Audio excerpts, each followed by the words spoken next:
So Candace asked, I have heard mixed reviews about oil planing and dry dermaplaning. What is the difference between dry and oil dermaplaning? So in my experience, I prefer dermaplaning on dry skin. Uh, Considering dermaplaning with oil, I consider it to be more of an advanced method.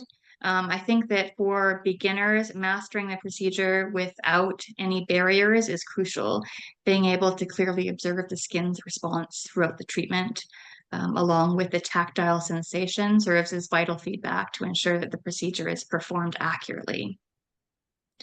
So tactile feel refers to the perception or sensation experienced through the sense of touch when coming into contact with an object or a surface. It encompasses qualities such as texture, smoothness, roughness, temperature, and any other physical characteristics that can be sensed through touch.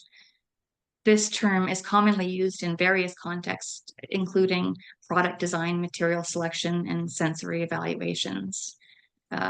It's used to as a description how something feels to the touch. So I'll make an effort here to be impartial when explaining the dermaplaning dry versus the dermaplaning with oil, because I think it's important to approach this question with objectivity. Dermaplaning can be carried out on either dry skin or with a light application of product. By offering both oil and dermaplaning treatments, you cater to the preferences of your client. The execution of both types of dermaplaning follows similar procedures, prioritizing client satisfaction and safety at all times. The choice between techniques depends on various factors, including the provider's preference, the condition of the client's skin, and the desired outcome. This ensures a personalized approach to each client's need and goal. Dry dermaplaning is performed by prepping the skin with alcohol or acetone. The idea behind this is that it causes the epithelial tissue to raise up slightly for easy removal. Dermaplaning dry is an effective method of exfoliation for most skin types.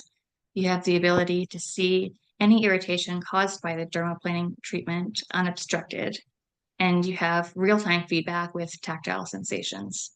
No lubricant allows you to feel the scraping vibrations through the hand and the ability to control pressure.